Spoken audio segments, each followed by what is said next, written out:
और अब आपको सीधा नागपुर लिए चलते हैं। मोहन भागवत का इस समय संबोधन चल रहा है। तो कैलाश पर विराजते हैं, काशी उनका धाम है, 12 ज्योतिर्लिंगों में साक्षात निवास है, और भी अनेक स्थान हैं। और ये स्थान केवल भारत में नहीं है, संपूर्ण विश्व में स्वयंभू शिवलिंग निकलते मिलते हैं, क्योंकि वो आदिदेव है।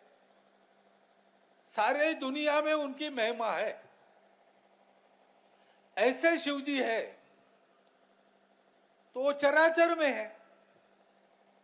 इसलिए हमारे यहां ऐसा भी कहते हैं कि जनों में जनार्दन को देखो, नर में नारायण को देखो, और जीव को ही शिव मानकर उसकी सेवा करो।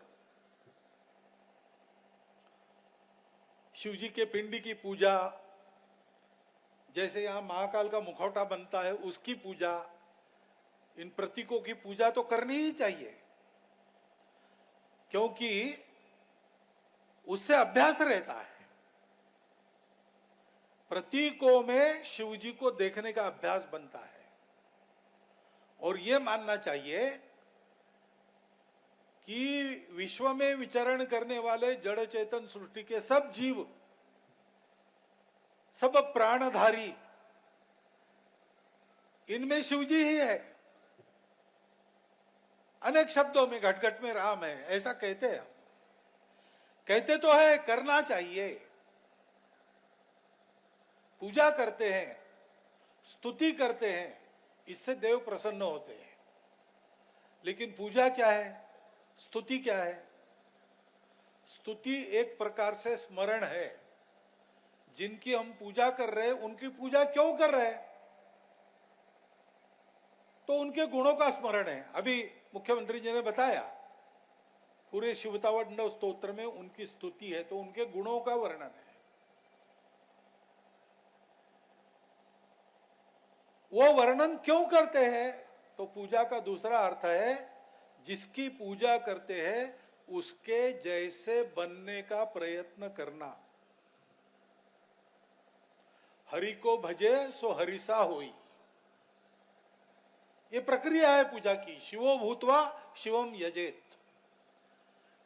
भगवान जैसे बनकर, भगवान होंगे क्या पता नहीं,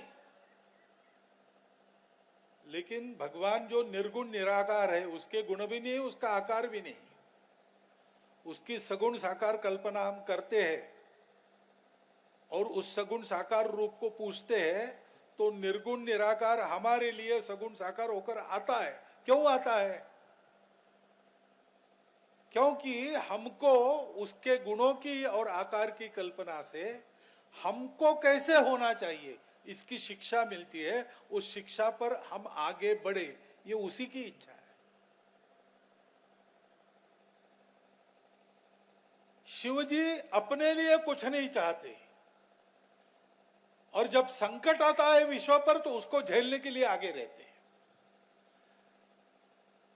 जब समृद्धि है, जब कुछ मिलता है, जब अमृत बंटता है, वो उपस्थित नहीं रहते। लेकिन संकट आ गया तो उसको अपने गले में धारण करते हैं, विश्व को बचाते हैं। क्या हम अपने जीवन में इसका अनुसरण कर सकते हैं?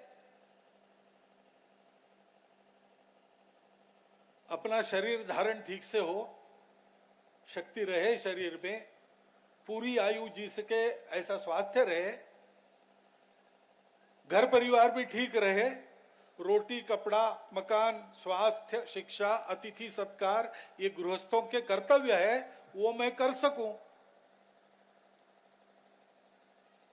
साईं इतना जी दिए जाद में कुटुंब समाए, मैं भी भूखा ना रहूं साधु भी भूखा न जाए। इतनी अच्छी घर गृहस्थी मैं चलाऊं, उसके लिए परिश्रम करूं, लेकिन यहां रुकना नहीं।